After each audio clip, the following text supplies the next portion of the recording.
Hi everyone, this is Transforming Today Show with Rebecca Weintraub, and we are here today with Mandy Wong. How are you, Mandy? I'm good. How are you? Awesome, I'm doing really well. So I want to dive right in because we have a lot to talk about. We're going to be talking about really empowering women and talking about relationships and all that good stuff. So why don't you start by telling us what you do every day?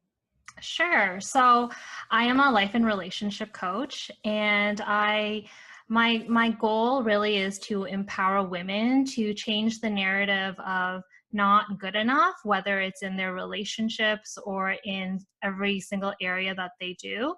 Typically, the women that I work with have found a lot of success in like many areas of their life, but the one area that they seem to struggle with a lot is in their relationships. And my goal is really to give them the confidence to create the personal freedom that they're really craving to have instead of feeling confined in the ideas of perfectionism or people pleasing or not good enough.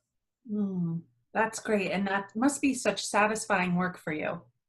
It is. It is. I think my ideal clients is like an older version of who I used to be, 5 years ago. And I remember those feelings still so well. I mean, I have journals and diaries that remind me of like those moments where I did feel very trapped or like I felt like my back was up against the wall and I had no options. And so really these type of women really resonate with me because I do remember what it feels like. And the moment when you break free from those thoughts, it's so empowering and so freeing that that's the feeling that I want these women to also be able to feel. Okay, so tell us about your story. What led you up to this point? Yeah, so there's so many things that I feel like coaching has done that has changed my life. But my story really, the story that I used to tell myself all the time was that, I'm 10 steps behind everybody else. When all my friends were getting engaged and getting married, I was still dating, and I was always dating the same type of men. I always found myself in very toxic relationships. I would cry all the time, and I would not know what I was doing wrong because I felt like I was a good catch. But for some reason, I always fell into these patterns that I couldn't seem to get myself out of. And at my lowest point, the story that I had in my head was just that good and kind men didn't fall in love with women like me. And there was a moment of self-pity for sure at my lowest. And and I realized that the moment things began to shift was when I started to take responsibility for where I was and the story that I was leading. And I realized that I had always compared myself to other women or my closest girlfriends, believing that that's where I needed to be and that was what was going to bring me happiness. Um, and then also blaming a lot of the men that I used to date too, because I was in these toxic relationships. So I always felt like that the problem was with them and not with myself. So change really started to begin when I started to relook at my own current story, what I was really telling myself, and also taking some ownership that I'm here because of the choices that I've made, not necessarily because of the people that I'm around. And that was a huge shift in the way that I saw my relationship. Another thing that made me change in the way that I looked at a lot of things was just starting to trust the universe and trust the journey. I think a lot of women who are perfectionists or who love control, they want a certain outcome because we believe that that's the best thing for us. And so we hustle to try to obtain that thing, whether it's that relationship or that job or that promotion. And what we don't allow is we don't allow the journey to unfold itself. And so really starting to surrender what I believe was best for myself, I ended up receiving a lot of things that I didn't even think I could ever have, which was amazing. So when you decided to do things a little bit differently, when you were identifying some of these patterns and you were seeing, that you kept ending up sort of in the same situation time and time again, what were the indicators that allowed you to see that you were changing something, that maybe you were on a different path this time? Yeah. Um, I think the first indicator was to just stop dating. That was the first one. You know, when you want something so bad, like when you want to be in a relationship or get married, you know, my thought process was, let me continue dating because that's the only way I'm going to settle down with somebody. And again, that was my need for control. And so I would settle with almost anybody, you know, and that led to many toxic relationships. I think the way I was showing up, there was probably a sense of desperation that I was kind of portraying out into the universe. And so the men that I was attracting was also somebody who took advantage of the kind of person that I was. Um, so taking a break, so stepping back, taking a break, that was a moment where I kind of realized that I was making a change. And then I started to do things that made me happy again. So I told him I had always thought about like what were my big dreams. And my first big dream was just to get married, have kids of my own, and, you know, recreate this family that I, you know, grew up with. I wanted that, but my own version of it. Mm. And my second dream was to change the world or to make a difference. And so I realized that I was going to put the family and the dating on hold. And I started focusing a lot more on what would making a difference look like to me now. And I started to blog. I started to blog about my personal experience. I started to, you know, write, like talk about my story, but also start taking responsibility in what I was writing when I was blogging about those things. And that was very therapeutic. I mean, I think I really did that more for myself than for anybody else. But I started going back to church. That was a big thing because I was talking about trust, and yet I was always blaming the universe for like why things weren't happening for me. So I started going back to church, and that really made a big shift in the way that I was seeing the world as well. And so those three things, like letting go of what I really wanted to focus on something else that I would make me happy. So finding who I was, what lit me up, making a difference, and then also leaning in on the universe. And to me, that was going back to church. So the word that's kind of ringing in my head is like almost surrender. Mm-hmm. And when you take a pause like that, it's like, look, it's not giving up. It's just saying, what I'm doing isn't working. So let's just figure out a different way here, right? And so when you surrendered, so to speak, to that pause, if you will, what were the amazing things that came out of that for you? Yeah. Yeah. I think the surrender, I had such a hard time with surrender because I was such a person that had like, you know, a person who had a plan B or a plan C. Like I had a plan B for my plan B, you know, like everything had a plan, you know, I just knew how everything was supposed to work out. So surrendering was very hard. But the moment that I did, I felt free. You know, there was a sense of freedom because I realized that I don't have to try so hard. I was trying so hard, and the harder that I was trying to create this relationship that I didn't have, the less worthy I actually felt as a woman. You know, the less deserving I felt, and and it made me try even harder. Like I hustled even harder to create that. And the moment I surrendered, it was a sense of freedom that I hadn't experienced in a very, very long time. That sense of freedom allowed me to do things that, you know, I mean, I used to feel trapped. Like, I don't know if it resonates with you when you're dating, but like there were moments where I was like always waiting by my phone for the person to call or make the date, or like not make any plans until until that guy, you know, made plans with me on a Saturday and then decided what I wanted to do. And for the first time, it was like, no, let's figure out what I want to do this weekend and put everything else on hold and focus on me. So there was a lot of personal development that happened like personally about what I wanted and what I deserved and what made me happy. And I actually met my husband 3 months after the surrender, which was amazing. And when I met my husband, I really had no intention of meeting anyone. It was very organic. Like, it was a friend of a friend, and I already thought I met all of my friends' friends, so like I never thought anything was going to happen.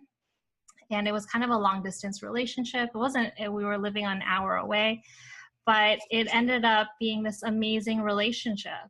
And we got married shortly after we started dating. So, I mean, surrendering really works, and that level of trust really, really works. And also, I think it was a moment of an aha moment for me, definitely, was I used to try really, really hard, and I felt like I wasn't worthy, and I felt like the universe or God wasn't listening to my prayers. And there was a moment when I was in church, and I really felt like the sermon was for me. And he was talking about when you ask the universe for something, if it doesn't happen, is it because that they're not listening to what you say? And the answer is no. It's not that they're not listening. It's either that you're just not ready to receive the gift yet, or what you think that you want is actually not the best thing for you. And so just wait, be patient. And I probably had my own demons in my head to figure out before I met my husband, some insecurities that I had to let go of, and I had to work through that. And that actually gave me a new sense of confidence when I thought about it in that way, that it had nothing to do with me, that it wasn't about me that was not deserving. It was just, I was not ready to receive the gifts that the universe was going to give me. And that gave me a new sense of confidence when I was going out and meeting other people as well, because it was no longer about me not being enough. I knew I was. And now it was just up to timing. So, first of all, I love this story. I just absolutely love this story. But I want to, like, really what I'm hearing here is, like, if you study the law of attraction, they'll say you have to place your order with the universe, right? Mm-hmm. And they say, don't place it too many times because the kitchen's going to get backed up and all the food is going to get messed up, right? So you just like place the order once, right? And then if there's footwork to be done, you do the footwork. But I'm wondering, like, I've done this before in my personal life. Like, before I met my husband, I made a vision board of what I wanted in a man. And everything that was on that vision board, they are qualities of my husband now. Mm-hmm. And so when we talk about placing that order, I want to talk about clarity, right? Mm-hmm. So I want to know, like, in that pause that you took, that period of time that you weren't dating, but that you had gone back to church and you were, letting that spirituality kind of, marinate and work in your life. How clear were you on what you wanted, even though you were letting the universe do its thing at that time? Yeah. What's interesting is that I think I became more clear, not about what I wanted, but what I didn't want. And I was not very good with setting boundaries in the past, and I was not very good with identifying what my non-negotiables were in a relationship. And so what would happen would be, like, I would fall for these good qualities, but when something bad occurred, like if somebody cheated on me, I would rationalize it in my head because I wasn't clear with myself that that was something that I did not deserve. Or if somebody lied, so what happened when I paused was I became more clear on what my non-negotiables were, and therefore I wasn't willing to. And what would happen is I would prolong relationships for way longer than they needed to last, because I kept on rationalizing, because I kept on saying, well, he's, these 5 great things, but there's just this one thing that maybe he can change. But this one thing that I was hoping he could change was actually a non-negotiable for me, and I wasn't clear on what that was before. So that, I think, was the big difference, because I used to have these things where I was like, oh, the guy has to, like, I used to be so turned off when like guys would be messaging me and they would have like grammar mistakes or spelling mistakes. And I thought that was like a thing that I didn't want. And then I realized on a big scale of things, like, what does that matter if they're like a good, kind hearted man? And actually, my husband is the worst speller ever. And it doesn't matter, it doesn't matter. So I think I was a bit more clear with what I didn't want, what was absolutely not okay. And so those signs would help me to really navigate through whether, I needed to move forward or not. Mm-hmm. Yeah. So if we take relationships and we think about them sort of in three parts, right? We've got one party who's in the relationship, we've got the other party who's in the relationship, and then we have the relationship itself, right? Mm-hmm. And so, we talked a little bit about the fact that you knew what you didn't want. That helped you become clear of what you did want in that other person. But let's take both your side as well as the relationship part side, right? So I'm wondering what characteristics and qualities came forward for you as you were going through this discovery period that allowed you to be your best self. And then also the second part of the question is, what qualities from both you and your husband now are making up that relationship part that will be sustainable and like a mutually enhancing relationship? Mm-hmm. Okay, so for the first part, I think the qualities that came out of me during that time of pause, even though, yeah, it became clear on what I didn't want, but I think I also had to acknowledge how I had to show up differently as well. One of the things that I used to think or believe was that, this idea, I'm such a romantic. So I had this idea like this Prince Charming was going to save me, and he was just going to like make my life so much better, and he was going to give me the family that I've always wanted. And what I realize now is that is such an unfair thought to have, to put so much pressure on a man to give me all those things, to give me happiness or to make me a better person. I hear that all the time. Like, I want to marry a man who's going to make me a better person. And nobody wants that level of responsibility. I really truly believe that organically you can become better in the relationship because you either complement each other or you feed off of each other's positive traits. But there shouldn't be that expectation that the other person is going to complete you or make you happy or make you better.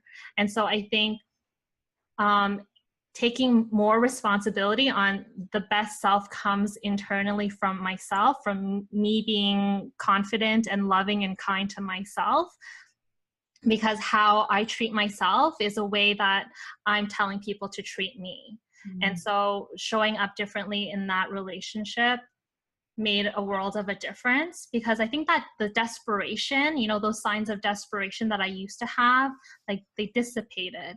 And I became more myself, because in my mind, it's you either like the person that I am or we're just not the right fit. And acknowledging that two amazing people, they can be amazing on their own, but it doesn't necessarily mean that they're meant to be together.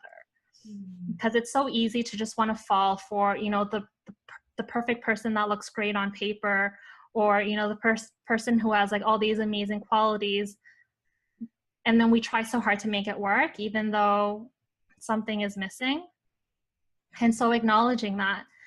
And so from a relationship perspective, I think the reason why me and my husband work is we have, I think, definitely like respect for each other. Like I found like a new level of respect for him and the way he is with me. Just, we don't, like, there's nothing I would ever want to do to hurt his feelings, and sometimes I think in relationships, especially for me in the past, I used to I don't know if it's me playing games, but when I was hurt, I would want to hurt them, but with him, because there's so much respect, I respect him so much as a person that there's no way that I would want to do that, regardless of hurt feelings or misunderstandings. So I think respect is so important in a relationship. And of course, my non-negotiables were like, we always have to be honest with each other. I'd rather have many difficult conversations and risk you being mad than to keep hiding the truth from you. So that really helped too. And again, I think there's the huge part of the, about surrendering and that spirituality part. There was this poem that I loved. I can't even remember what it's called, but it was this poem, and it was about how, as I am becoming better, my partner, God has created this partner for you, and he's on his own journey. And when we're both ready to meet, when we've both reached when we've both reached our moment, we will meet. And so allowing that just to happen on its own and not forcing it, I think that was really good. And the relationship is easy. I think there's so many limiting beliefs about how relationships are hard. There's so much work. Marriage is so difficult. And I'm not denying that might be true, but I don't believe that's something that we should be carrying with ourselves, because that's honestly not what I experience. The relationship is not hard. And if we can start believing that to be the truth, I think the way we show up in a relationship is going to be a lot different. Because if in the back of our mind, we're always waiting for the relationship to fail because marriage is hard or because relationships is hard, then I think we're almost unconsciously self-sabotaging the relationship itself. And so when I think about my relationship with my husband, and people might roll their eyes, but I really think relationships are easy, and marriage doesn't have to be hard. And you are going to go through hardships, but it doesn't have to feel like how people have described it in the past, where you don't communicate or things break down. And I don't think it has to be that way. And I think having that mindset has helped us as we create our relationship moving forward. So I really like that you said that, and I personally believe that as well. But I have had some very hard relationships in the past, and I think it's a combination of things, right? Like everything you've been talking about, and when the universe is ready to match you and you're ready to receive, it's like, then it really can be very easy. Like any relationship, not just a romantic relationship, but any relationship can be very easy. And I assume this is something like a philosophy, so to speak, that you instill in the clients that you work with. And I'm wondering how you communicate that to them and how they work through that with you.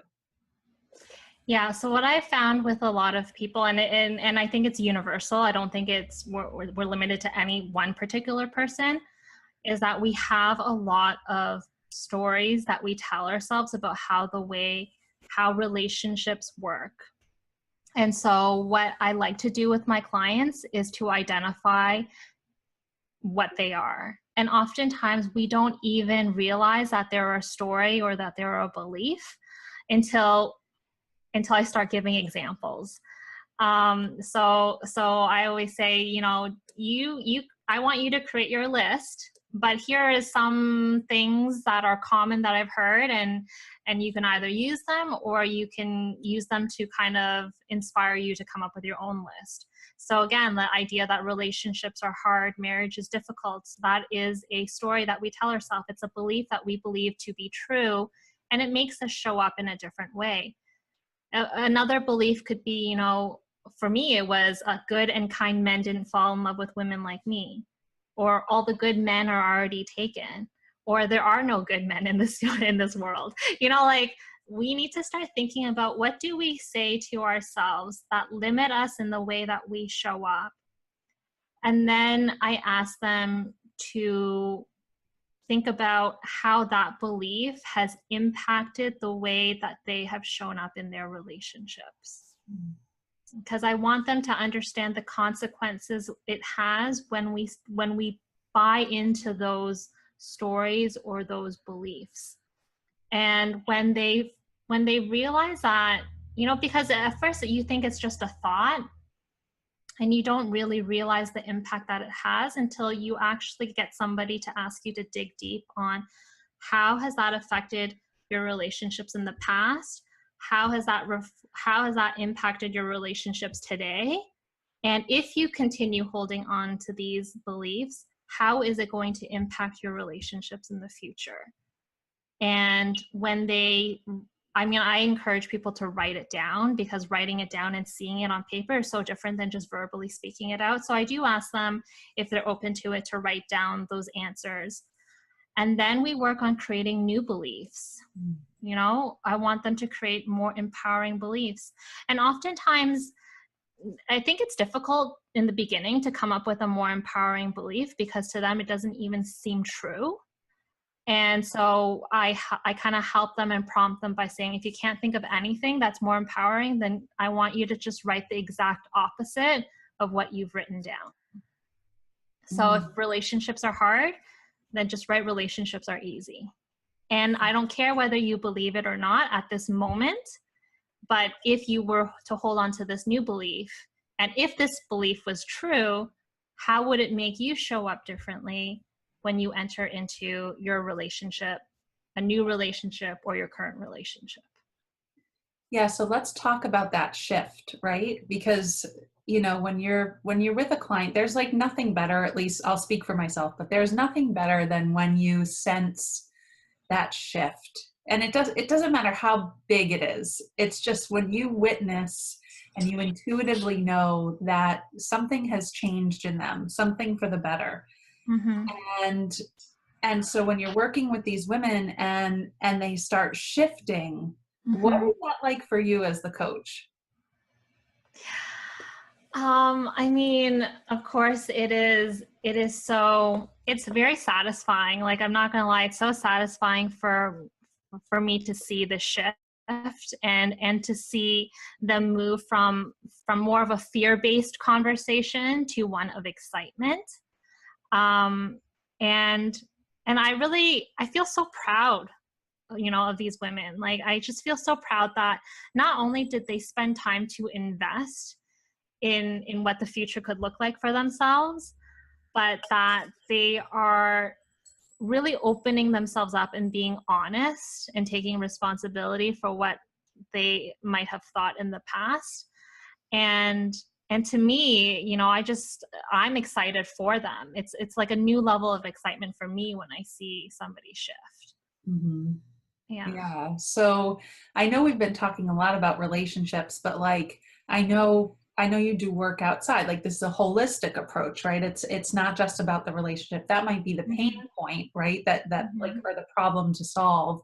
But really it's about like getting that holistic sort of shift into helping them understand who they are, putting those characteristics that are their best qualities, like leading with those. And so when this starts kind of becoming like a more holistic change, Mm-hmm. what else is affected typically in their lives that you've seen? Yeah. I've actually seen their relationship not only change romantically, but also the relationships that they have with their family members. So, I mean, I find that a lot of beliefs kind of start off sometimes with how we were raised or the relationships that we've seen growing up. So when they start understanding their thought processes on like why they think the things that they do and how it's impacted them in their relationships, they also seem to be reflecting and tying together the relationships that they have with other people as well. And so, any type of resentment that they may have felt towards other people, I see them letting go of that. I've also seen people develop a new sense of confidence when they're at their workplace, because the idea is that sometimes I'm not good enough, so I kind of always take the back seat, whether it's in a meeting or showing up for work, even though they have a voice or an opinion that they want to share and say. And so there's a new sense of confidence when they're going into work, speaking up more and sharing more of their thoughts and ideas. And so I've seen a shift in them when they do that as well. Um, and I think when we start to believe that we are enough and that we are starting to taste that sense of personal freedom, there is a sense of, like the world is your oyster, like anything can happen. They start to dream a little bit bigger, and they start to get maybe confused on some of the things that they used to settle for, or always choosing the safe choices. They start to question that a little bit, and they start to kind of expand a little bit further into what other possibilities can they have, because I think what they realize is that life is giving them a lot more options than they think that they have. So when they get to the point where they have all these options, how are you guiding them to navigate which ones are best for them, or empowering them to choose the ones that are right for them? Yeah, I mean, it's so different because people are so different in every aspect. Like, I really believe that, the client is the expert in their own lives. And so when I help them make decisions, I always ask them to take fear off of the table. So if there was no fear, or if everything worked out exactly the way that you wanted, what would be the decision that you would choose?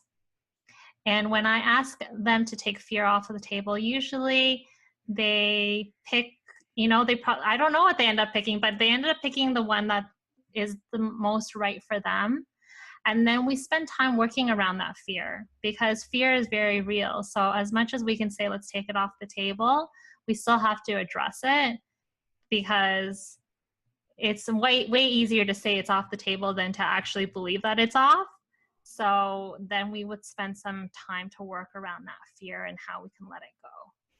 Okay, and I'm interested in that because when I work with clients around fear, and it depends on the client, but most clients can go there. I really take them like pretty deep to the worst case scenario, right? Mm-hmm. And then what usually ends up happening is it seems so ridiculous as we're actually like teasing it out and talking through it, that it like almost becomes laughable that it was like such a big fear, and I say that lightly, of course, but um, so that usually breaks it up, and a lot of it is let go when we kind of take it to that point. And so I'm wondering, what are some of your methods for dealing with fear? I will try to use that more, because I haven't really taken them to the worst case scenario. Usually what I do when it comes to fear is to kind of get really my goal is to get them to drill down to what the fear is really, really about.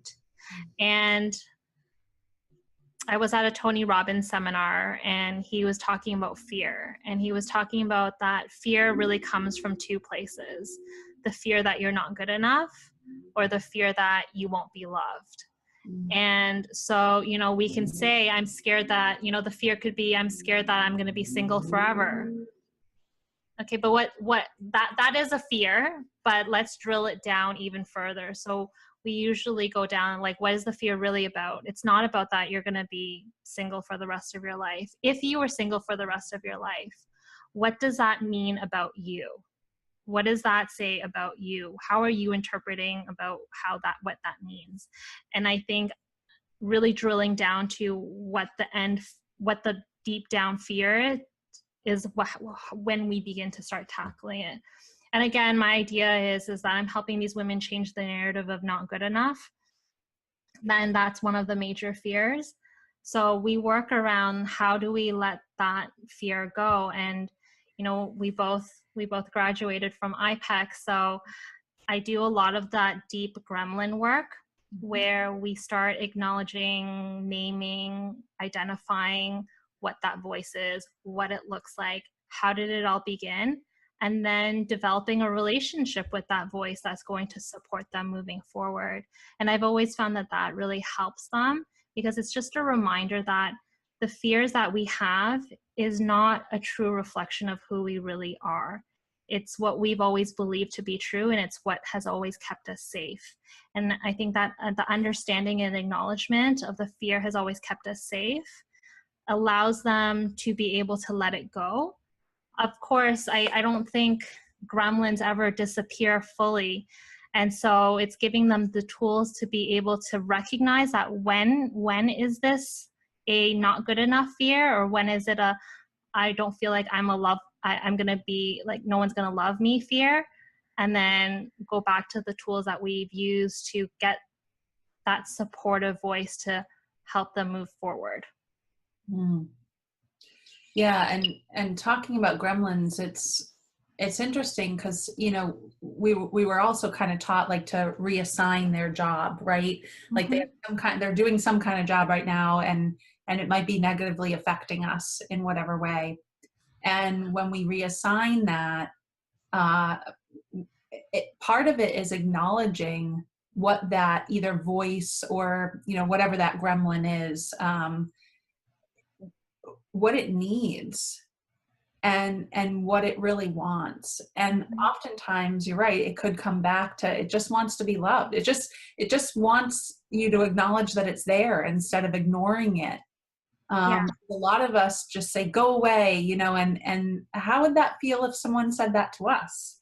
Right? Yeah. So this voice is either outside of us or it's a part of us, but it's with us either way. Yes. And so if we can be kind and compassionate and in that same way, like reassign it a job or whatever, but really just care for it and just acknowledge the feelings that surround it or that are inside of it. And I think sometimes that softens everything. And now you don't have something working against you. You're actually caring for something. You're giving love to something. And ironically, it's most likely a part of yourself. So Yes. the exercise is like a twofold. Yes. I mean, I love that gremlin exercise because I think for so many of us, we want to like destroy that negative voice, or we want to destroy the gremlin, or we are experiencing conflict. And, you know, when we talk about the gremlin, we've always said the gremlin is just energy. So unfortunately, we can't destroy energy, but we can shift it and we can change it. And I love when we start to take responsibility for our gremlin and acknowledge it as this was our best friend, you know, keeping us safe. As much as like maybe that their job, we might not need them to do the same things that we needed them to do when we were young, keeping us safe, but that's why it was created. And giving it, yeah, like the love and kindness that you just said, because we don't always have to be in conflict with that voice. We could ask that voice to support us in a new way now that we know where that voice came from and why it existed to begin with.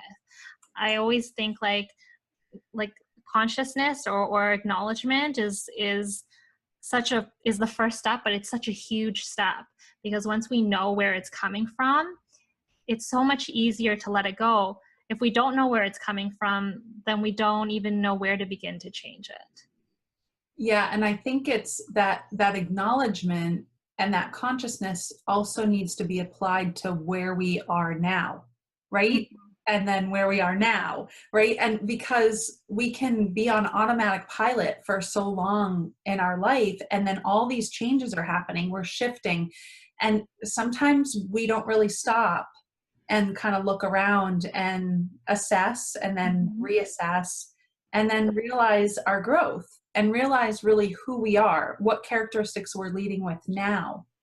Yeah. And it's so important, I think, to do that. And I want to assume, and you tell me if I'm wrong, but in that 3 months that you had that sort of pause before you met your husband, to me, it sounds like you're a quick processor, right? Like for me, when I'm going through something, like I'm always gathering, analyzing, like in real time. So like I exponentially tend to grow because like a lot of things are operating all at once, right?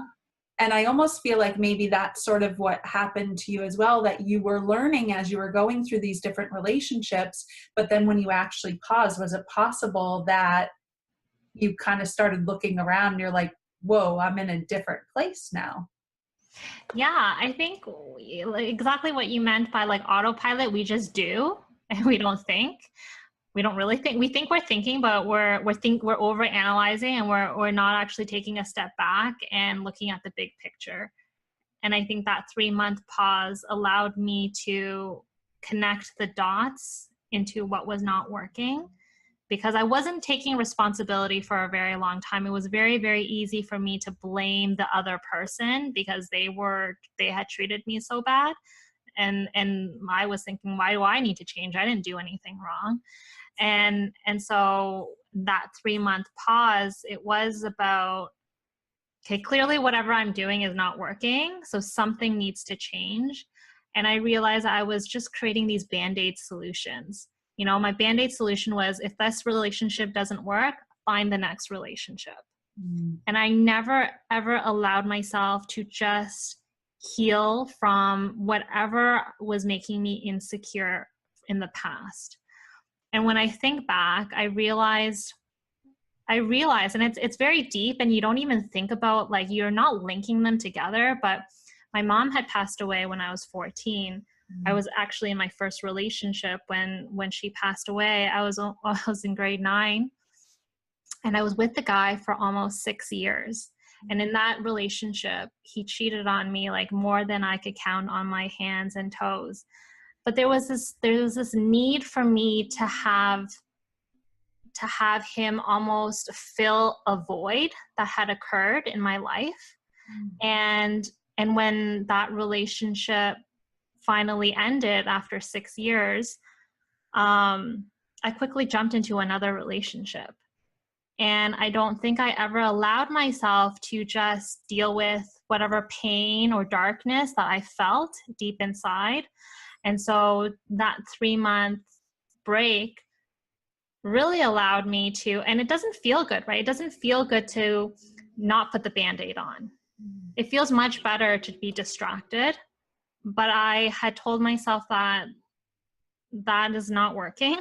So let's do it the right way. Let's heal the right way. And I think that really made the difference. Yeah, so let's talk about that in terms of your clients, right? Like, I'm not saying we need to go through pain or hardship in order to grow or heal from something, but typically it does come along with the territory, right? Like, we're uncomfortable. I'll put it that way. We get uncomfortable because we're either doing something differently than we've never done. We are put in a situation where we don't feel comfortable, we don't feel equipped, or we can't be ourselves or something, right? All these different scenarios. And I think, like, at least personally for me, when I started learning how to be comfortable while I was in discomfort, like, just like allowing myself to feel it. Yeah, it sucks. But I find that a lot of the pain is within resistance, not actually like the content or what, not even the emotions that we're feeling, because those are natural. Those will come and go. But it was more about resisting. Yes. I totally agree. Or something like that, right? I mean, I couldn't have said it better myself. I think the pain comes from resistance. It really does. And for some reason, I think maybe the way we grew up is we don't like to sit with that pain. We're told that it's bad, suck it up, move forward, let it go, whatever it is. And so oftentimes we don't allow us, we see it as a bad thing. We see it as a bad thing to be sad, to mope around, and we try to like quickly turn it around by figuring out an alternative or trying to find the silver lining or whatever it is, rationalize and cope. But yes, there's so much power to sit in that space, that feel, is just allowing yourself to feel it. And it sucks, but I think a way that we can always support our client is that you're not alone in feeling these feelings, and the feelings do not last forever.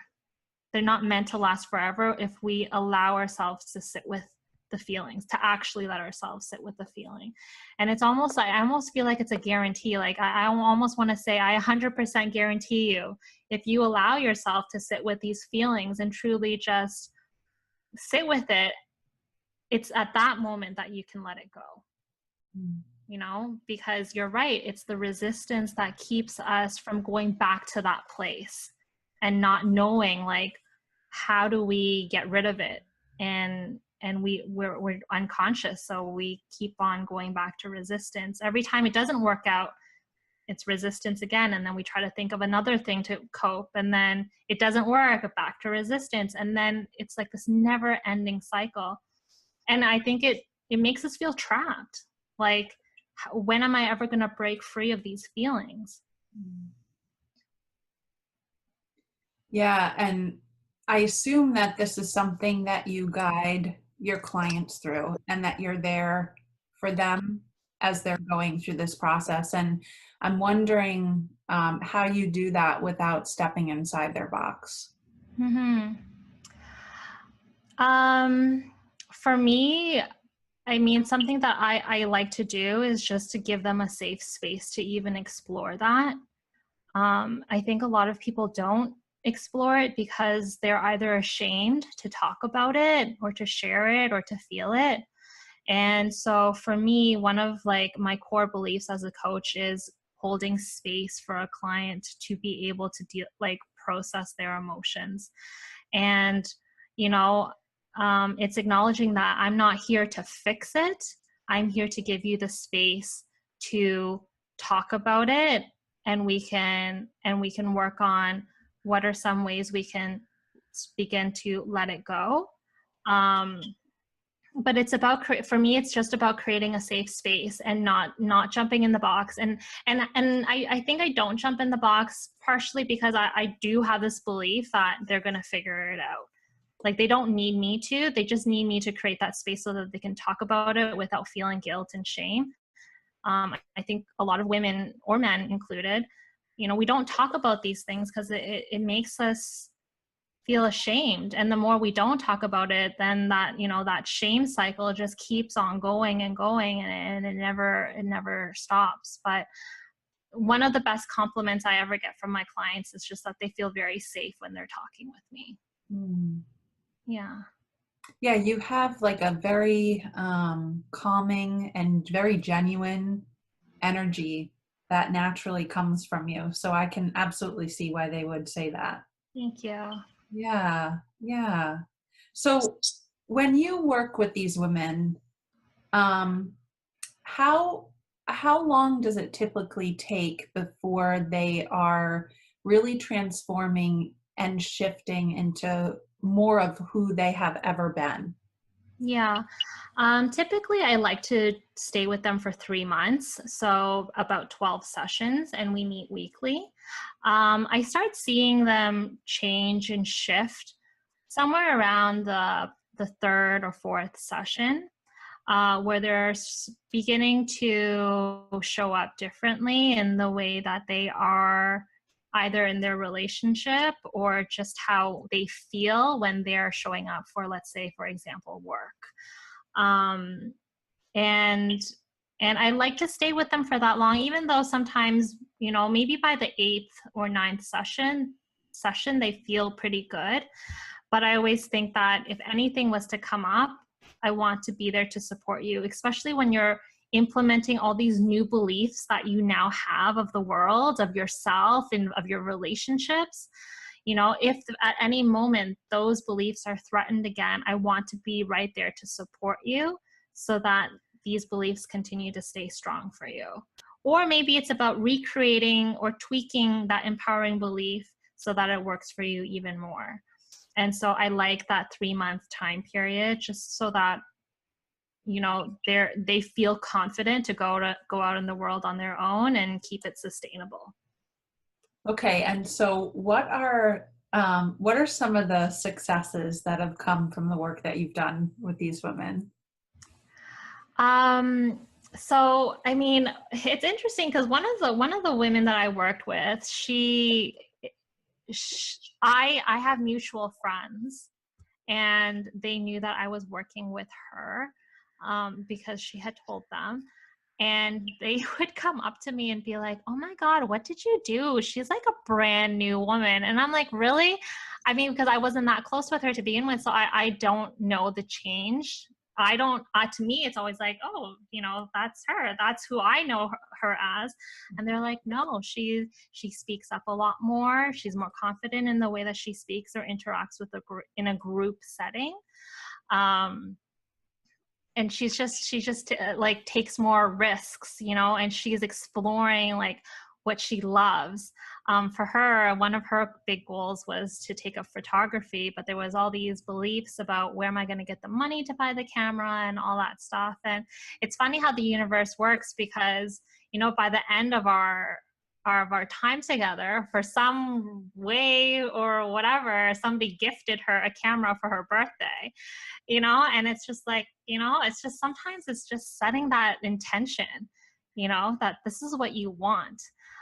So there's that girl. And then there was this another woman that I'm working with, and she really is my ideal client, in a sense that I feel like I was her, because she is so successful in her career. But when it comes to relationships, she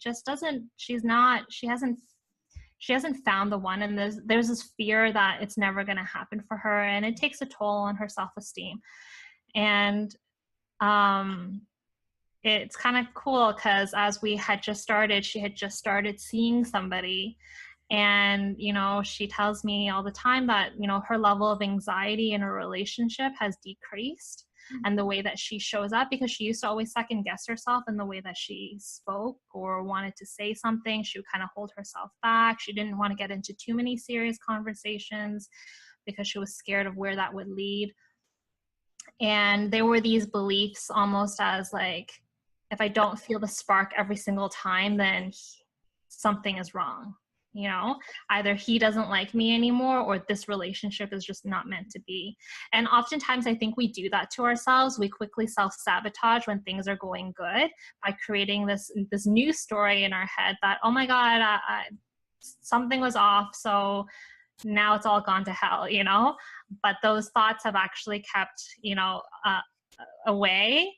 And the relationship with her family has been better as well. So, I mean, I'm really excited to see, where her relationship is going. But it's just, I love when I hear that her level of anxiety and overthinking and overanalyzing has really been a lot more manageable than it used to be, and that she's really enjoying this new relationship that she's having. So that's been really good as well. All right, awesome. Well, Mandy, this has been great. Like, how do we get in contact with you? If someone would love to work with you, which I'm sure a lot of our viewers will want to, how do we do that?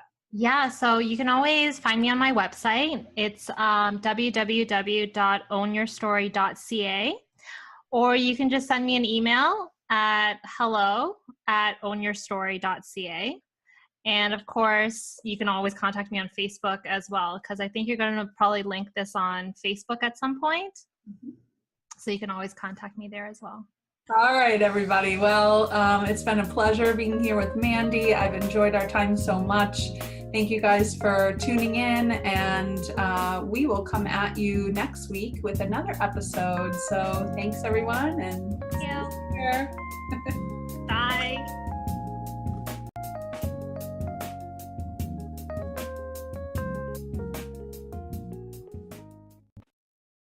Hello, everyone. This is Rebecca Weintraub, and you are listening to No.